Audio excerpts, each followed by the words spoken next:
La cantidad de proteínas que tiene la leche humana es más baja que la cantidad de proteínas que tiene la leche de vaca. Sí.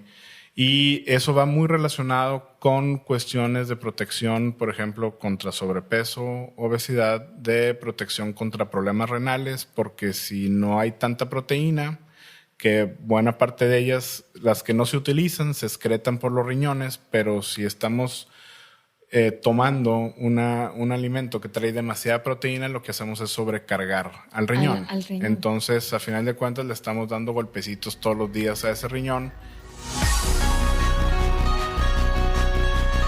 Hola, soy Daniela Cárdenas y este es el podcast de María Lactance. En este espacio me dedico a traer información científica y a tener conversaciones con los expertos, especialistas, líderes y pensadores sobre temas de lactancia y maternidad temprana. A veces solo las preguntas, más allá de las respuestas, tienen el poder de hacernos cambiar nuestra perspectiva. Mi intención no es solo traer información científica y actualizada sobre lactancia, sino sobre todo lo que está alrededor de esta. Porque la lactancia está constantemente involucrada en muchas áreas de lo que engloba la experiencia de la maternidad.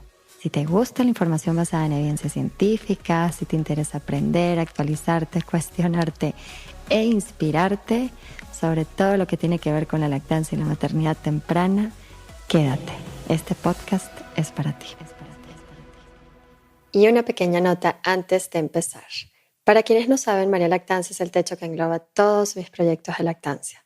Ofrezco cursos, talleres, certificaciones, asesorías, libros y más. Si quieres saber más sobre lo que hace María Lactance y lo que ofrecemos, visita la página marialactance.com o sígueme en Instagram y Facebook como María Lactance. Ahora sí, empezamos.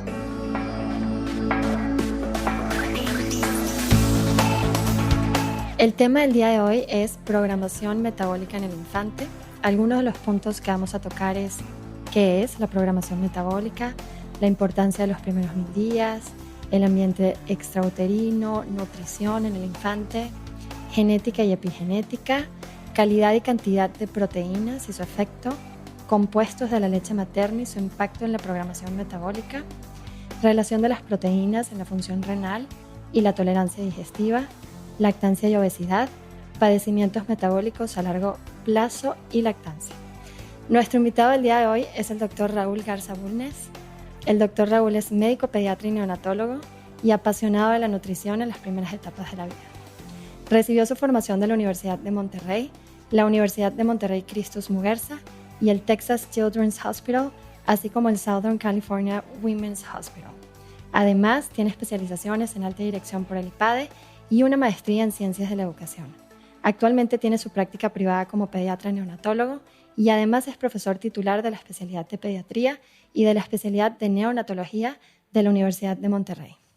Es el jefe del Departamento de Pediatría y Neonatología del Hospital Christus Muguerza Conchita y director médico de la misma institución. También es presidente de la Sociedad de Neonatología del Estado de Nuevo León. Y no es todo.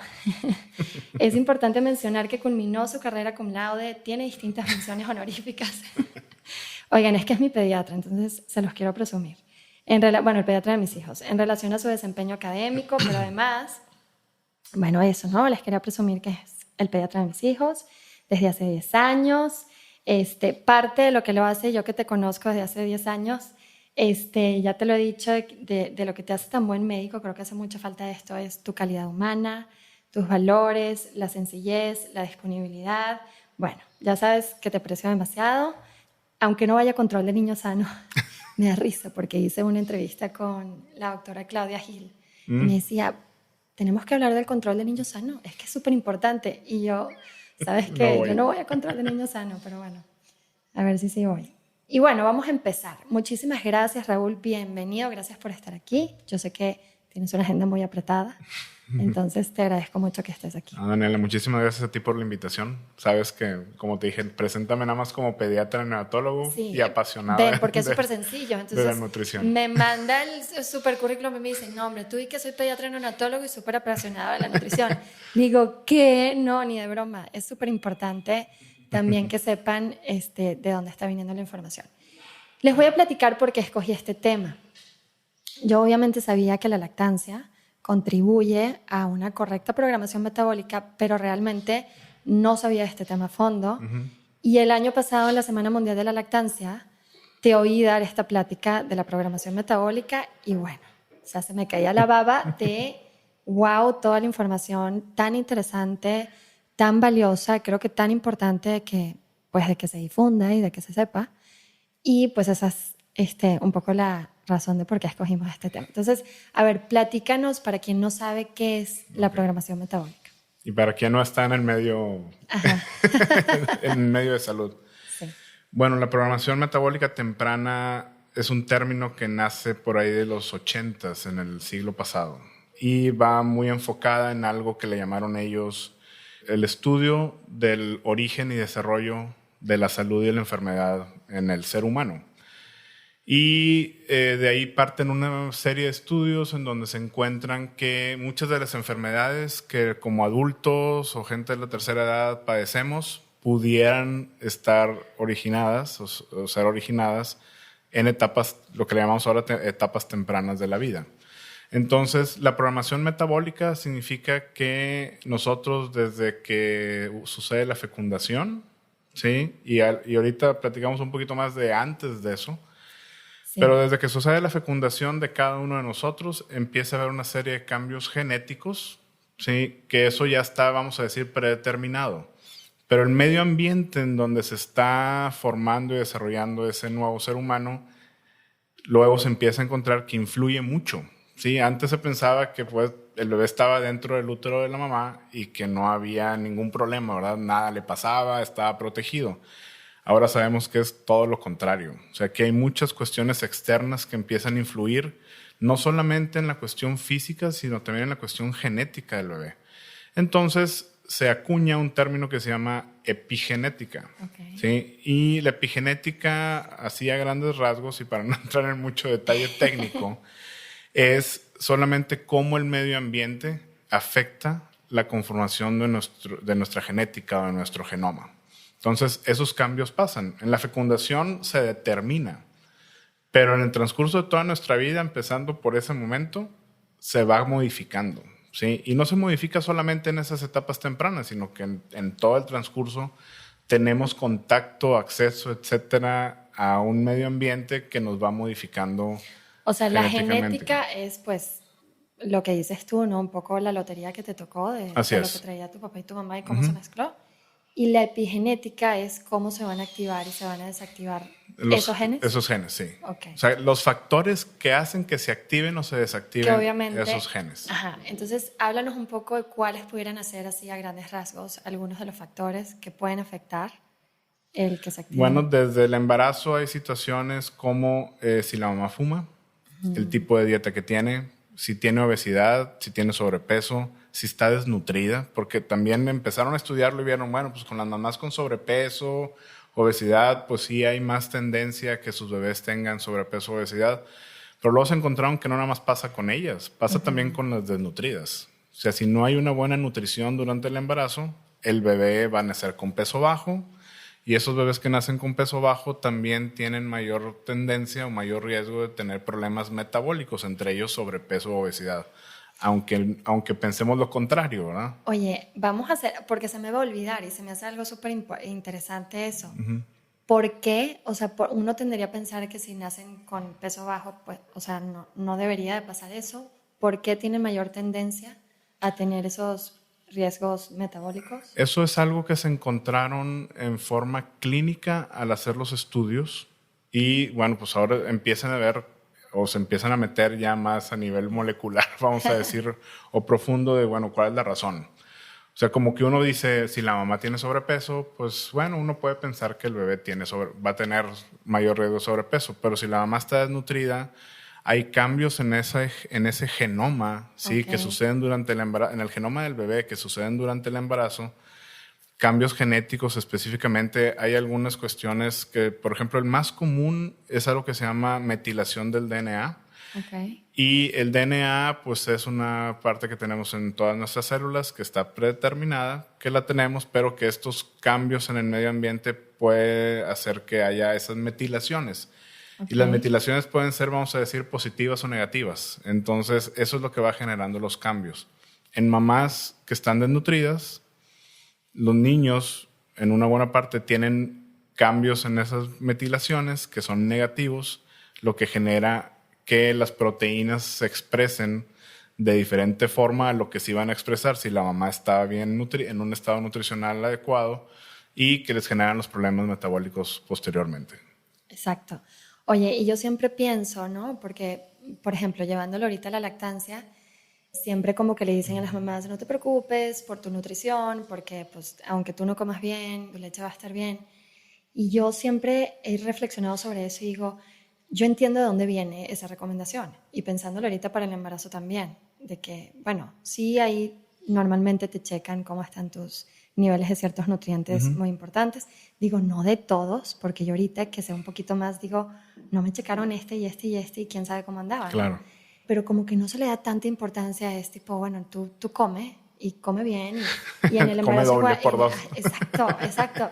Y luego, y en el embarazo, perdón, en la lactancia también, y yo entiendo dónde viene, ¿no? No queremos tampoco estresarlas demasiado y tú vas a ser la culpable si el niño luego se le activan o desactivan los genes y todo esto, ¿no? Pero qué importante sí es tener conciencia de la importancia del estilo de vida, de la nutrición, desde antes del embarazo, el embarazo. Sí. ¿Esto es a lo que se refieren con lo de los 1000 días? ¿La importancia de los primeros 1000 días? Sí, la cuestión con esos primeros 1000 días, que ese periodo incluye los 9 meses del embarazo y los primeros 2 años de la vida. Es un periodo en el que el ser humano pues está en formación, está en desarrollo, está en crecimiento, y es un periodo fundamental por eso.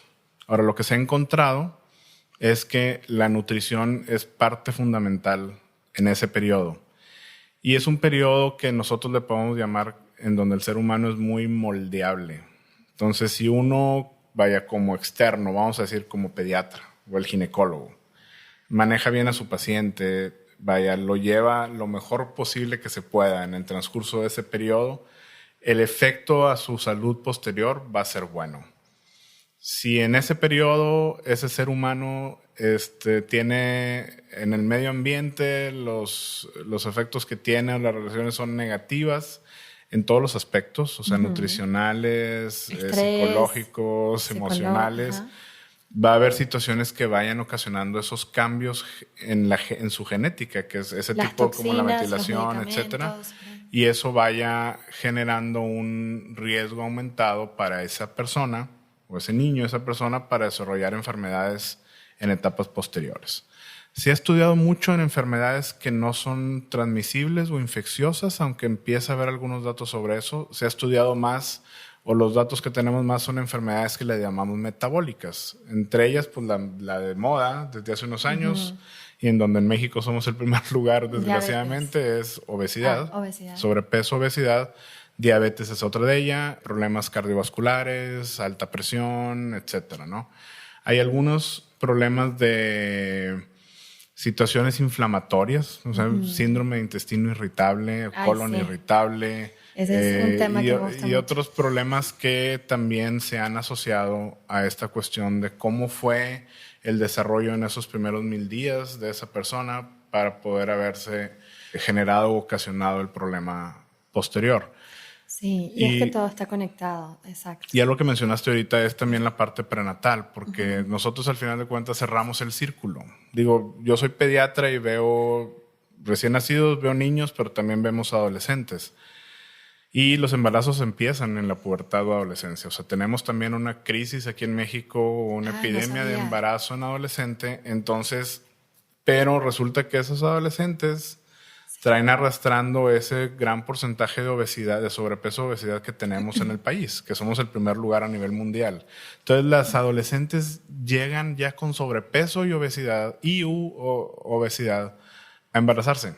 No, y por ejemplo, en los libros de lactancia, no sé yo, probablemente si sale en la lactancia debe ser igual en el embarazo, sale que es una población en riesgo de que sí puedan haber, o sea, que debe de ir con un nutriólogo a checar todos sus nutrientes, etcétera, porque todavía está en desarrollo. Entonces sí puede ser que por esa razón y porque además hasta su glándula mamaria está en desarrollo, etcétera, pueda tener algún tema. Entonces, pues me imagino que en el embarazo es igual, no sé. Entonces, las estrategias que estamos tratando de hacer como esto, que digo, a mí en lo personal y a nosotros que estamos en la pelea de esto nos ayuda mucho, es transmitir esa información para tratar de educar, que se eduque a la población y que sepan que tienen que alimentarse bien para que las siguientes generaciones estén bien y cortemos en un momento dado la incidencia de sobrepeso, obesidad, diabetes, etcétera, ¿no? Claro, y es que es difícil porque esas personas, o sea, esos adolescentes que tienen este problema de obesidad, probablemente sus primeros 1000 días no fueron exactamente, los más óptimos, ¿no? Ok. Entonces, bueno, ahora vamos a entrar al tema que me encanta, que es el de la lactancia, por supuesto. Y hablando del tema de la leche humana, sé que el tema de las proteínas es importante, la calidad, la cantidad. ¿Me puedes hablar un poquito de esto? Sí, la leche humana la consideramos un tejido. Y como tejido tiene una serie de sustancias, células, inclusive tiene bacterias que se llaman probióticos. Pero uno de los principales componentes es las proteínas. ¿Sí? Tiene grasas, tiene carbohidratos, tiene proteínas. De hecho, un tipo de carbohidratos que se empezó a estudiar desde el siglo pasado y ahora se está poniendo un poquito de moda son los oligosacáridos de la leche humana, que es un tipo de carbohidrato especial que también tiene propiedades ahí para ayudar en la prevención de enfermedades, alergias y otro tipo de cuestiones del desarrollo. En la parte de las proteínas, la conformación proteica de la leche humana, vamos a hacer la comparación con la leche de vaca, la leche humana tiene alrededor de un 70-80% de proteínas del suero de la leche y 30% de caseína, y la leche de vaca tiene una relación de esas completamente al revés o al contrario. Empezando por ahí. Y luego si nos vamos a la... ¿Por qué es importante ese...? Eso es importante porque pues, la leche de vaca pues, es para los becerros y los becerros necesitan más caseína por su fisiología o su sistema gastrointestinal y desarrollo.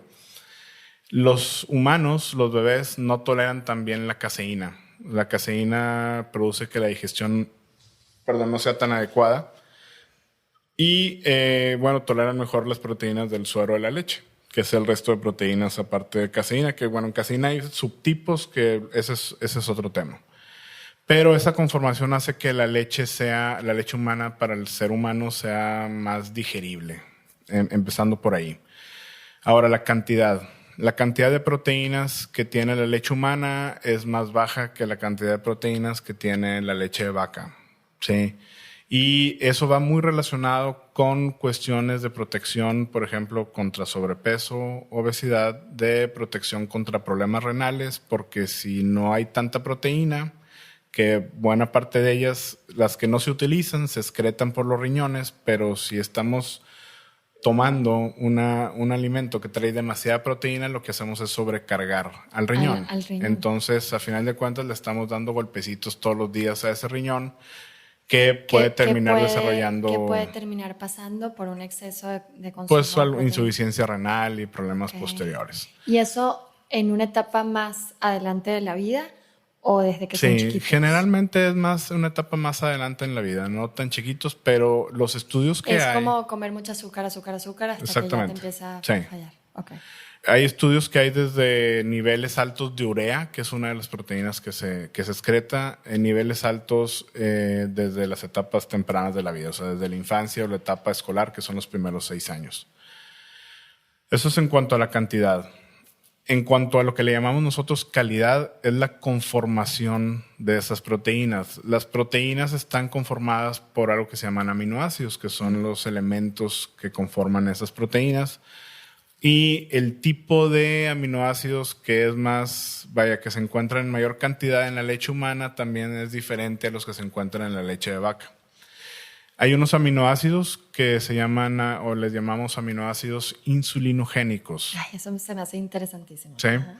Estos aminoácidos lo que quiere decir es que si los tenemos en mayor concentración de lo que estamos alimentándonos, tenemos más riesgo de que se incrementen los niveles de insulina y de otras sustancias o de otras hormonas dentro de nuestro cuerpo, y se ha encontrado que esos incrementos en los niveles de insulina y esas otras sustancias están relacionados con un incremento en el aumento de peso en las etapas tempranas de la vida y un incremento en la cantidad de tejido graso que tenemos en nuestro cuerpo. Wow. Entonces, es toda una hipótesis que desarrolló un doctor que se llama Berthold Koletzko, europeo, que yo creo que es de las personas que más han estudiado sobre nutrición en los primeros 1000 días y efectos posteriores a esto. Y él tiene una hipótesis que se llama la hipótesis de las proteínas tempranas. Él dice que si en las etapas tempranas de la vida, específicamente en estos primeros 1000 días, volvemos al punto que es el embarazo, o sea, tomando en cuenta que la mamá también tiene que nutrirse bien, y los primeros 2 años de la vida, si la cantidad de proteínas o los alimentos que ingerimos tienen una cantidad alta de proteínas y la conformación de esas proteínas tiene más aminoácidos insulinogénicos, vamos a tener mayor riesgo de desarrollar problemas metabólicos, entre ellos principalmente sobrepeso y obesidad. Exacto, y entonces aquí la diferencia es que la leche humana, a comparación, digamos, de la mayoría, la otra opción, o sea, si no damos leche humana, pues hay que dar fórmula, y la mayoría de las fórmulas infantiles están hechas a base de leche de vaca, que trae estas proteínas tienen mayor número, o sea, aminoácidos más insulinogénicos, sí. Pero aparte traen alrededor del doble de las proteínas totales de lo que trae la leche humana. Sí puede llegar a ser más o menos al doble. Más o menos al doble. Esa es una parte. Que me imagino que van a haber una que otra que son como especializadas y modificadas. Sí, digo, actualmente algunas empresas que se dedican a esto han encontrado la forma de cómo ir bajando las proteínas. No han llegado al nivel de la leche humana. Se están tratando de... Sí, pues con la idea de poder ofrecer una mejor nutrición a niños que por alguna razón no se puedan alimentar a leche materna. Sí hay esas opciones, no han llegado a la cantidad de proteínas de la leche humana. Y esto pudiera ser también la razón de por qué normalmente, porque obviamente hay excepciones, cuando los niños son alimentados con fórmula, o sea, los bebés crecen un poco más rápido. ¿Puede ser la razón o no? No necesariamente, hay otros factores involucrados. Inclusive, de hecho, hay 2 o 3 estudios que se hicieron en Europa por un médico austriaco que encontraron que hijos de mamás con sobrepeso o obesidad durante el embarazo, o sea, no ni siquiera antes, sino desarrollado durante el embarazo, su ritmo de crecimiento en los primeros años es mayor. A lo mejor no llegaron a ser niños con sobrepeso o obesidad, pero el ritmo de crecimiento fue mayor, aún alimentados con leche materna. Con mayor razón, bastante y mis hijos no engordaban. Con mayor razón con la fórmula, por esta cuestión también de que la cantidad de proteínas en las fórmulas que están hechas a base de leche de vaca sí es mayor. Hay otra situación interesante que, bueno, si yo le estoy dando fórmula a un bebé, pues la fórmula tiene la misma cantidad de proteínas todos los días, todas las tomas que yo le dé. Y la leche humana, hablamos ahora de que es dinámica. Y nos referimos a dinámica es que no es la misma conformación de la leche al inicio de una toma que al final de una toma. Exacto. Empezando por ahí, entonces sí hay cambios. La cantidad de proteínas en la leche humana, los primeros 14 días o el primer mes, tienen cierta cantidad y pasando ese mes se cae básicamente a la mitad de la cantidad y se mantiene más o menos en ese nivel durante todo el primer año. Entonces, hay una cuestión también que sucede con la leche humana o la leche materna fisiológica que va muy de la mano con las necesidades nutricionales de ese niño. O sea, el niño no necesita más proteína de lo que la leche humana le está proporcionando. Exacto. En los años 50, 60 del siglo pasado, había mucha desnutrición. Entonces, ¿qué empezaron a hacer? Y fue parte también de los estudios que a final de cuentas se encuentran, mira, lo que hicimos estuvo mal y por eso ahora tenemos esta epidemia de sobrepeso, ¿no? Pero en los 50, 60 el siglo pasado, había mucha desnutrición. Entonces, ¿qué empezaron a hacer? Les dieron demasiada proteína a esos niños. Claro. Como nutriente principal. Bueno, esos niños que ahora son adultos, que les dieron una dieta hiperproteica, pues ahora son los que tenemos con la epidemia de sobrepeso, obesidad, diabetes, hipertensión, problemas cardiovasculares.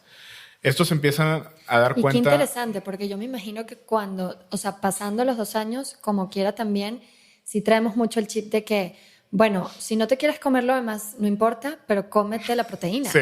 ¿no?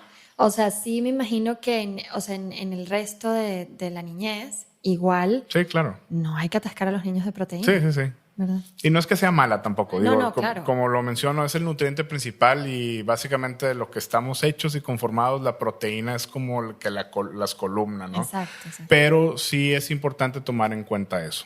Entonces, la recomendación de alimentar en etapas tempranas con leche humana va muy de la mano con eso. Hay estudios a finales del siglo pasado. Hay un estudio para mí muy bonito con una muy buena cantidad de pacientes hecho en Europa, casi 10,000 niños que empezaron a estudiar desde que nacieron y los separaron en 2 grupos y un grupo fue alimentado con leche materna durante los primeros 6 meses y después les hicieron la lactación y todo normal, pero el alimento principal lácteo fue leche materna y el otro grupo fue alimentado con fórmula, con las fórmulas que había en ese entonces. Lo que se encontraron a los 6 años fue que los niños alimentados con fórmula tenían un mayor riesgo o presentaban una mayor incidencia de sobrepeso y obesidad a comparación de los niños alimentados con leche materna en esos primeros 6 meses. Y así como ese estudio, que es uno de los más grandes, pues hay muchos estudios que han dado esa misma información. Entonces, a raíz de ese estudio, esta gente que se dedica a estudiar esto voltea hacia atrás y dice, bueno, vamos a encontrar cuál es la razón del factor de protección que la leche materna tiene contra el sobrepeso y obesidad que nos hemos encontrado en estudios que salieron en la década pasada.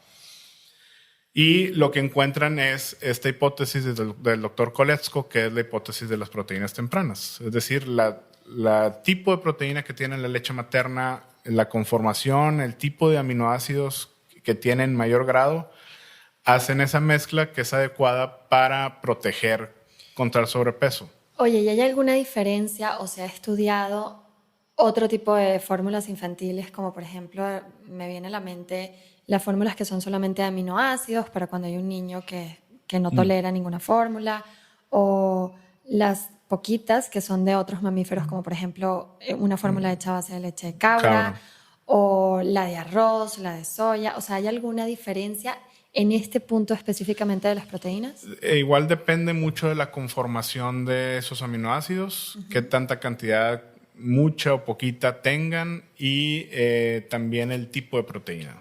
Okay. El tipo de proteína de las leches vegetales, arroz, soya, etcétera, pues es diferente también al tipo de proteína de leche de mamíferos. Y entre los mamíferos también pues tenemos toda una gama muy diferente. Exacto. No, pues qué interesante. A ver, yo me acuerdo, pero a ver si no sé, si me acuerdo bien, que algo mencionaste en aquella plática que yo te escuché hablar y que me encantó y quiero que me vuelvas a explicar sobre como trasplante de material genético a través de la leche materna. Yeah. Sí, háblame de esto que se me hizo muy interesante. En los últimos años se ha encontrado que hay unas partículas genéticas que se llaman microRNAs o mirnas, les decimos, que son partículas que se ha encontrado que son de la mamá y se les ha encontrado a los bebés. Y luego empezaron a estudiar dentro de la conformación de leche humana y se encontraron esas partículas. Entonces, sí hay, por eso le llamamos un trasplante de material genético de la mamá. Digo, no es un trasplante completo, no, claro. O sea, no está pasando el cromosoma completo o el genoma completo, pero sí hay partículas que se pasan de la mamá hacia los bebés. ¿Y esto tiene algún beneficio? Se está empezando a estudiar cuáles son los beneficios. No hay estudios todavía así, vamos a decir, tan contundentes como estos otros de las proteínas o de los oligosacáridos de la leche humana en cuanto a protección. Por ejemplo, proteínas, hablamos mucho de, no prevención, sino disminución de riesgo de problemas metabólicos, de problemas alérgicos, ¿sí? Algo en cuanto a desarrollo neurológico.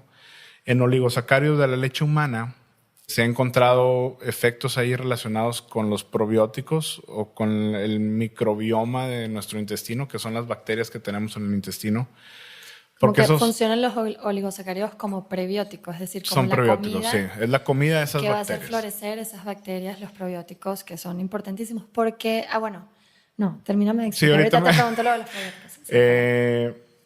Sí, la parte de esos oligosacáridos, pues como son el alimento de esos probióticos, y esos probióticos están relacionados, los que le llamamos probióticos buenos o bacterias buenas, con un buen desarrollo inmunológico del sistema de defensas, prevención de alergias, de enfermedades, pero también se les está empezando disculpa el término, a achacar un poco cuestiones de desarrollo neurológico. También no sabemos si estas microRNAs van a tener algún efecto a ese nivel.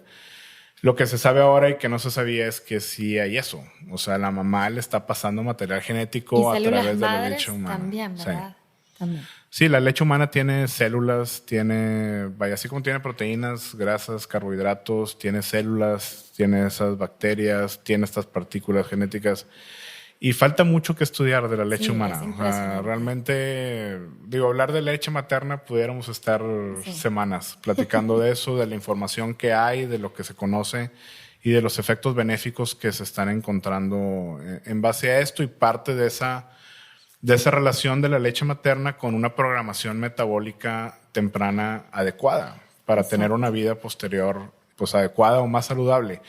No es lo único, ¿verdad? O sea, en el transcurso de nuestra vida nos topamos con no sé, con comida chatarra, con estrés, con otras cosas que quizá también van a influir a generar lo que somos hoy, sea esté bien o esté mal, y las enfermedades que podamos tener en un futuro.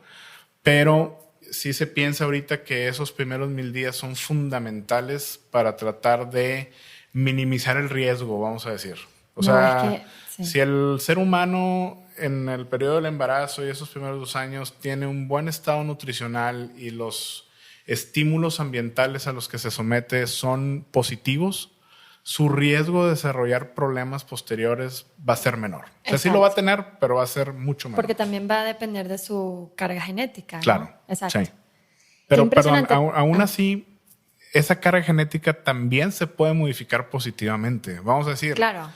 Mi papá es diabético y yo traigo la carga genética, o tiene problemas cardiovasculares y yo traigo la carga genética. Si yo tengo una buena exposición o una exposición positiva del medio ambiente a mi genética en el transcurso de mi vida desde mi fecundación, el riesgo también puede disminuir. No quiere decir que me va a pasar lo mismo que a mi papá. No, exactamente. Que no estás determinado solamente por tu genética. Exactamente. Pero sí, es un poco... La leche humana, pues ya sabemos que tiene todos estos beneficios de protección para el bebé en el momento en que está siendo alimentado, porque baja la incidencia de muchísimas enfermedades infecciosas, bacteria viral, todo eso. Pero un poco el término al que nos referimos cuando decimos es un regalo para toda la vida, es un libro de un pediatra español que se llama Carlos González, dice un regalo para toda la vida, es precisamente por esto. O sea, porque si hay una relación entre lo que sucede en el cuerpo cuando el niño es alimentado con la leche materna y lo que pasa cuando ese niño es adulto. Entonces, se han estudiado más las cuestiones, vamos a decir, que son palpables, las cuestiones físicas o fisiológicas o bioquímicas desde el embarazo, leche materna, pero empiezan a salir estudios de información de efectos positivos o negativos en cuanto a situaciones de estrés, situación emocional, todo eso. Entonces, a final de cuentas, todo influye. Es que todo influye y está como muy ligado. Sí. Obviamente, un niño puede tener un buen apego y papás súper responsivos, aunque sea alimentado con fórmula, pero la verdad, y viceversa, puede no tener una tan buena atención en ser amamantado, pero en general, pues sí. Yo creo que la cuestión es que la gente conozca la información. O sea, que conozca toda esta información para que tome las decisiones informadas. Así es. ¿Sí? Yo opino exactamente igual que tú. No se trata de presionar ni nada. Somos adultos, es importante tener la información y cada quien con sus circunstancias. Me voy a meter a otro tema rápidamente, pero es como parto cesárea, ¿verdad? Sí, tal cual. O sea, anestesia por ejemplo, o no. Parto cesárea está relacionado, o sea, las cesáreas incrementan el riesgo también de estas cosas, de obesidad, de sobrepeso. Y uno dice, bueno, ¿qué tiene que ver la cesárea? Ay, ya va, no, vamos a hacer una pausa. Eso no lo sabía yo. Sí, ¿En que va serio? relacionado o se ha relacionado mucho con la cuestión de los probióticos y el microbioma y todo eso. Claro, sí, porque Sí. no sale por el canal vaginal que lo va a... Entonces, desde esa situación, es lo que te digo, aún la vida de nacimiento influye. Y Ok. la idea no es decir todos tienen cáncer por parto, hay unos que tienen cáncer por cesárea. Claro. Pero somos la ciudad todavía a nivel mundial, quizá, con mayor incidencia de cesárea o índice de cesáreas. Sí, sí, sí. Entonces, pues no es tan bueno. Y la mayor parte de las veces es porque la mujer quiere la cesárea. Sí, Nosotros sí, sí. hicimos una encuesta hace unos años ahí en el hospital. Encuestamos a pacientes y encuestamos inclusive a doctoras, etcétera. Y aún las doctoras quieren cesárea. Se me hace que una vez me platicaste Sí, eso. y es muy Wow. interesante porque uno pensaría, bueno, el ginecólogo es el que quiere. Pero, y sí, digo, pudiera ser que hubiera esa situación, pero en esa encuesta nos encontramos que realmente las mujeres embarazadas son las que quieren cesárea y es parte también de la educación que tenemos que dar. Exactamente. ¿Sí? Digo, la decisión es de ellas, no nos vamos a meter con eso, pero yo creo que tienen que tomar decisiones bien informadas de qué significa. Ay, no, pues, qué barbaridad. Otro día hacemos Lo otro podemos capítulo hacer. de eso. Pero por ahora, pues, quédense con esta información, qué importantes son los primeros 1000 días, todo lo que sucede, el tema de la genética, la epigenética, cómo la leche humana a través de sus proteínas contribuye a esta correcta Así programación es. metabólica, baja el riesgo a futuro de todos estos desórdenes y padecimientos, más allá de toda la protección que da, como decíamos ahorita, en el momento en que la está tomando. Vámonos a las preguntas de cierre, Raúl, Ok. para conocerte un poquito mejor. ¿Qué libro crees tú que ha sido un parteaguas en tu vida y por qué? ¿Qué libro? O bueno, un libro que te haya gustado mucho, a lo mejor no un parteaguas, ¿verdad? Pero Hay un libro que se llama Travels, Viajes, de un autor que se llama Michael Crichton. ok. Michael Crichton, a lo mejor lo pueden ubicar, es el autor de Jurassic Park, varios libros que han sido películas. Él fue un doctor, falleció hace unos años. Él fue un doctor que en las últimas etapas de su carrera se da cuenta que lo que está sucediendo en la medicina en aquel entonces, que era por ahí de los 70s más o menos, 80s, pues no le gustó. O sea, terminó su escuela de medicina y trabajó un corto tiempo como médico y después se dedicó a otras cosas. Fue director de cine, escritor, etcétera. Vaya, tuvo una vida muy interesante. Y él escribió un libro que se llama Viajes. Y esos viajes son parte de su experiencia en su escuela de medicina y parte de la experiencia posterior que tuvo en esos primeros años de su vida ya profesional, por qué dejó la medicina, etcétera. Y es un libro que a mí, cuando lo leí, me gustó demasiado porque como médico te da otra visión, ¿sí? Por parte de un médico reconocido, Claro. que pues a veces tenemos que voltear a ver otras cosas, no solamente la parte alopática de la medicina. Y es en parte, a veces me preguntan que mamás llegan conmigo a preguntarme con miedo que fueron con el homeópata y yo realmente no estoy peleado con eso. No te platicaba mucho. Y yo, Raúl, vas a decir que estoy loca, pero es que mira, ¿te acuerdas? Pero realmente es un libro que a mí, lo leí hace mucho, lo leí yo creo que terminando la escuela de medicina o en mis primeras, Oye, qué interesante, mis eso me primeras va a gustar a etapas mí también. y a mí Lo me voy a gustó apuntar. mucho. Es muy interesante la visión que él tuvo en ese momento de lo que era la medicina y luego cuestiones, por ejemplo, de todas esas relacionadas con homeopatía, energías, chakras, todo eso que se fue metiendo por gusto y la forma en cómo lo va. Qué bueno lo va saber viendo. esto, o sea, que ya puedo hablar más abiertamente contigo Claro. y no voy a estar pensando que vas a decir, ¿qué es esto? Porque sí, me encantan todos esos Pero temas. me gusta mucho leer, he leído muchos libros y muchos me han gustado, pero siempre me acuerdo de Travels, de Michael Travels. Crichton, sí. Ahorita lo voy a apuntar bien porque creo que me va a gustar a mí también. ¿Cuál ha sido uno de los mejores consejos que has recibido? Uno de los mejores consejos que he recibido. O de los peores, si quieres el revés. Ese como que está más fácil, normalmente.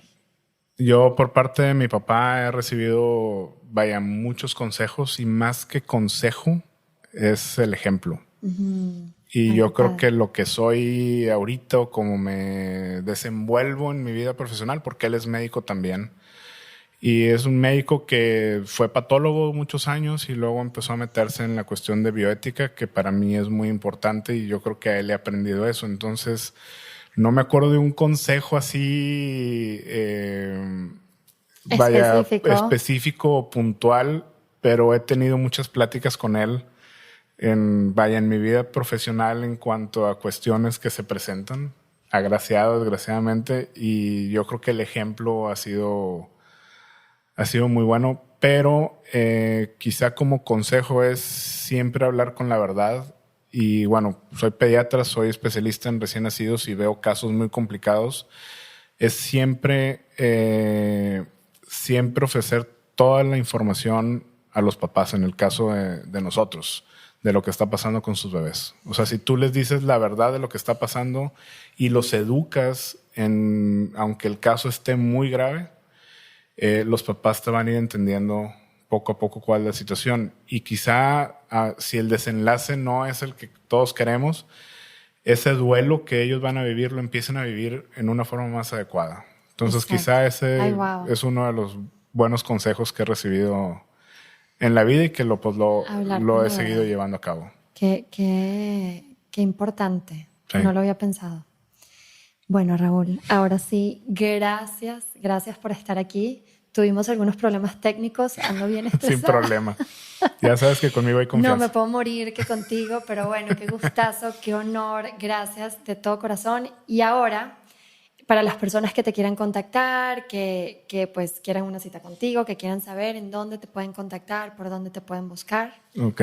Mi teléfono celular es el 81 82 87 37 34. Básicamente, tú sabes que lo tengo prendido las 24 horas. Rápido. Mi correo electrónico personal es Raúl Garza Bulnes. Es bulnes@me.com. Y por ahí me pueden contactar. Tengo mi consultorio ahí en el Centro Médico Conchita, en Cristus Mujeres Hospital Conchita, y pues también me la paso prácticamente ahí la mayor parte del tiempo. Así es. Pues con todo gusto. Pues muchísimas gracias. No, muchas gracias por la invitación, Daniela.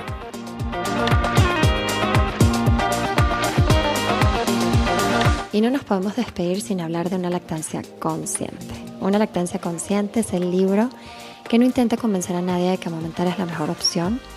Para eso está la evidencia científica extensa.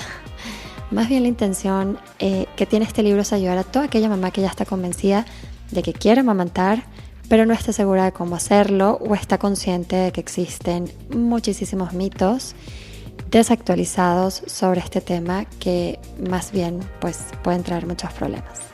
Es un libro que intenta ayudar a que lo logren y lo más importante de todo, que lo puedan disfrutar. Entenderán por qué informarse es muy importante y es el primer paso, por supuesto, pero definitivamente no es suficiente. El camino a una lactancia exitosa requiere una preparación que no es solo cognitiva, sino también es emocional y es espiritual. Y en este libro encontrarás las herramientas de coaching, prácticas que te ayudan en este camino de tu preparación. Lo anterior, en conjunto, por supuesto, con todas las recomendaciones formales y temas de interés sobre lactancia, basado todo en evidencia científica, que te ayudará a elevar mucho tus probabilidades de lograr las metas que te hayas establecido para tu lactancia. Si quieren saber más sobre una lactancia consciente o adquirirlo, visiten www.marialactanceconz.com.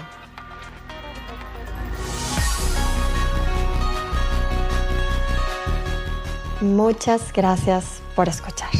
Esto fue un episodio más de María Lactancia, el podcast. Si te gusta lo que oyes, comparte con tus amigos, deja un review y suscríbete. Las quiero y nos vemos en la próxima.